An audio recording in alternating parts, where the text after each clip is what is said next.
Semalam media melaporkan golongan Bumi Putra merekodkan penurunan kadar median simpanan kumpulan wang simpanan pekerja KWSP. Ia menyusut sebanyak 70% setelah 4 kali proses pengeluaran khas sepanjang tempoh pandemik COVID-19.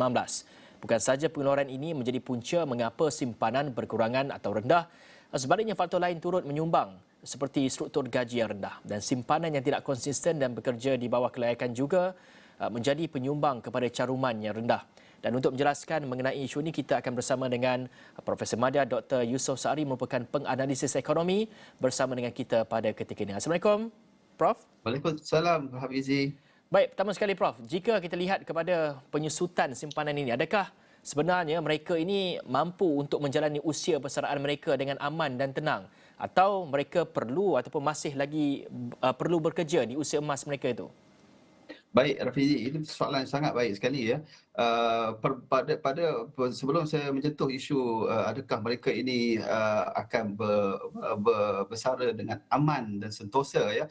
Baik, apa yang dapatan ataupun laporan yang dilaporkan pada baru-baru ini berkenaan dengan median pendapatan semua golongan terutamanya Bumi Putra yang menurun ya, yang agak besar di situ. Ini adalah sebenarnya tanda-tanda awal iaitu sebuah satu penyakit yang kronik. Jika tidak diubati di masa mendatang ni, ia akan menjadi penyakit kronik, dan penyakit kronik ini boleh menjadi satu situasi yang sangat meruncing kepada ekonomi negara, dan dia boleh menjadi satu ancaman kepada keselamatan ekonomi negara. Jadi itu perkara sangat penting untuk kita address kat sini. Dan yang paling penting juga sebenarnya, apa yang berlaku pada ketika ini bukannya kita lihat hanya pada ketika ini, kerana kita faham ya Hafizi, mereka ini yang berada di usia sebelum persaraan ini dengan keadaan fund ataupun dana untuk mereka bersara yang sedikit, dan ini akan menyebabkan mereka akan pada situasi yang kemungkinan besar akan berlaku kemiskinan di usia bersara, dan juga mereka terpaksa membanting tulang selepas bersara. Dan kajian yang kami baru selesai dibuat di pusat kajian kami ya Hafizi menunjukkan bahawa sebenarnya peratusan mereka yang berumur 60 tahun dan ke atas memasuki ke pasaran kerja itu semakin meningkat saban tahun. Secara puratanya dia lebih kurang 10 tahun yang lepas sekitar 4.3% secara puratanya pertambahan bilangan pekerja yang dah umur dah bersara masuk kembali ke pasaran pekerjaan. Dan hasil kajian kami juga mendapati bahawa 60% hasil survey kami menunjukkan kenapa mereka ini masuk semula ke pasaran kerja disebabkan oleh keadaan keuangan yang mendesak dan memerlukan mereka meneruskan bekerja, dan sepatutnya mereka, kalau kita faham, pada umur 60 tahun tu mereka dah bersara dengan aman dan sentosa seperti yang RPC beritahu tadi, tapi sebaliknya tidak berlaku sebegitu kerana disebabkan oleh kedudukan keuangan yang tidak stabil selepas bersara dan memerlukan mereka untuk bekerja lebih ya. Dan juga yang ada juga 73% berpandangan bahawa kerajaan perlu mewujudkan satu dedicated agensi ataupun organisasi yang melihat pekerja yang dah bersara ni, seperti Jepun ya, kena lihat kenapa Jepun sebuah negara yang mencapai tahap penuaan yang tinggi dan ramai pekerja mereka yang berumur 60 tahun ke atas, jadi mereka tubuhkan satu agensi khusus untuk melihat aspek pekerjaan, untuk melihat aspek kesejahteraan dan aspek jaringan sosial mereka yang bekerja selepas umur persaraan ni. Jadi Hafizi, apa yang saya nak nak bagi tahu kat sini kepada Awani dan juga yang lain, walaupun kalau kita melihat apa yang dalam media baru ni, pendapatan yang mereka yang mencarum di KWSP yang rendah, iaitu mereka yang masih umur bekerja, jika kita tidak usahakan, kita tidak betulkan keadaan ini sekarang, dan ia akan menjadi satu penyakit yang kronik di masa hadapan. Dalam isu demografi ekonomi ini yang dipanggil ni Hafizi, demographic dividend. Demographic dividend ni bermaksud bahawa orang-orang yang berumur 15 tahun hingga 60 tahun dalam konteks kita ya, adalah patutnya mereka ni adalah mereka yang aktif bekerja di pasaran buruh supaya menyumbang pada ekonomi, dan hasil sumbangan ekonomi itu akan membantu golongan yang bersara nanti.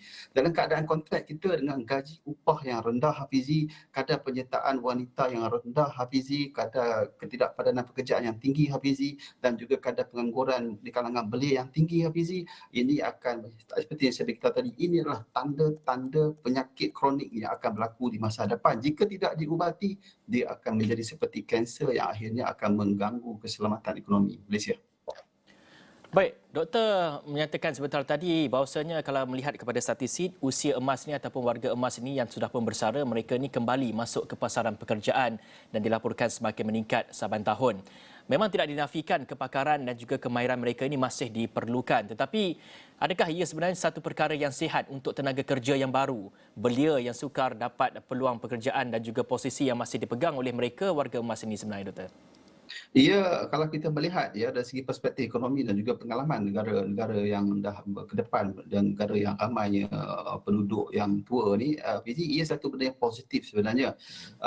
Ia yang penting ya Fizi, situasinya ia tidak akan memberi ancaman kepada pekerja yang baru ni, pekerja yang masih lagi belum di umur persaraan. Bimbang ada sentimen menyatakan jika lebih ramai pekerja yang dah bersara masuk kembali ke pasaran pekerja, dia akan menjadi satu ancaman dan menjadi satu persaingan kepada mereka yang belum bersara. Sebenarnya tidak ya, kerana mereka yang bersara ini, mereka ni ada kepakaran khusus yang boleh kita manfaatkan, dan dalam masa yang sama Hafizi, agak satu perkara yang merusingkan juga, kerana sebahagian besar mereka yang 60 tahun ke atas ni yang masuki pasaran kerja masih lagi bekerja di sektor semi skill. Sektor semi skill iaitu sektor yang kita faham kategori pekerja semi skill yang kita faham ia melibatkan kerja-kerja yang agak berat. Jadi ia memerlukan reallocation semula. Maksudnya kalau kita lihat mereka yang berumur 60 tahun ke atas ni,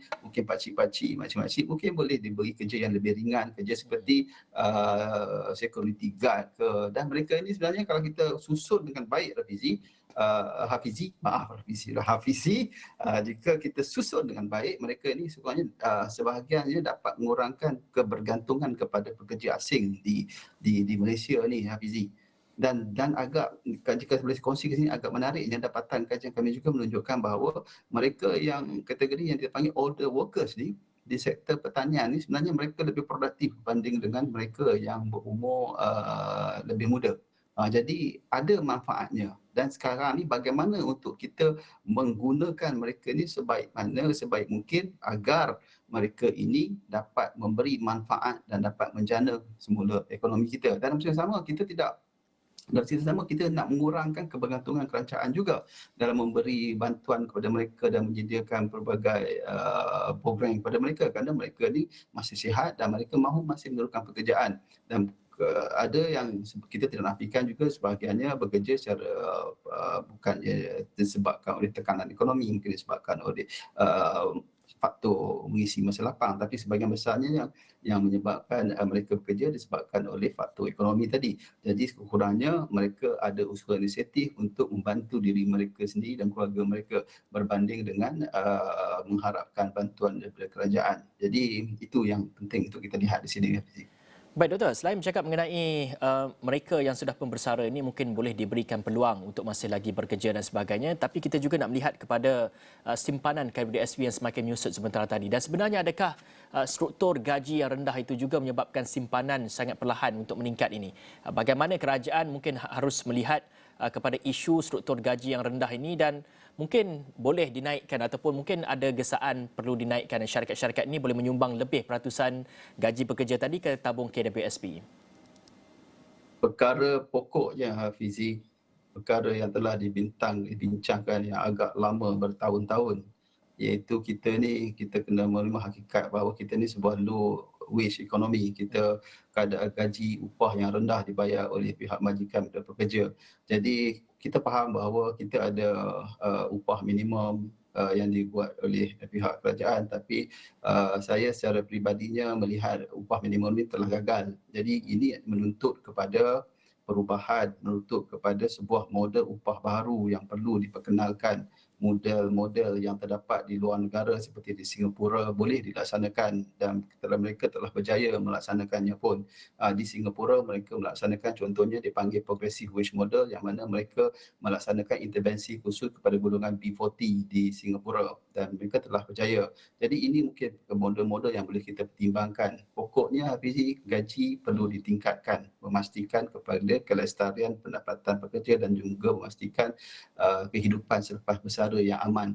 Yang kedua Hafizi, mungkin satu kaedah lagi adalah perlu lihat kepada uh, sama ada perlu melihat kepada pelanjutan umur persaraan. Kalau sekarang ini kita berumur pada 60 tahun, persara mungkin perlu dilanjutkan agar ini untuk memastikan bahawa pekerja memberi simpanan yang cukup dan sesama ia juga akan mengurangkan beban pekerja, terutamanya beban pihak kerajaan terutamanya dalam menyediakan infrastruktur dan juga bantuan-bantuan kepada mereka yang umur persaraan, ya.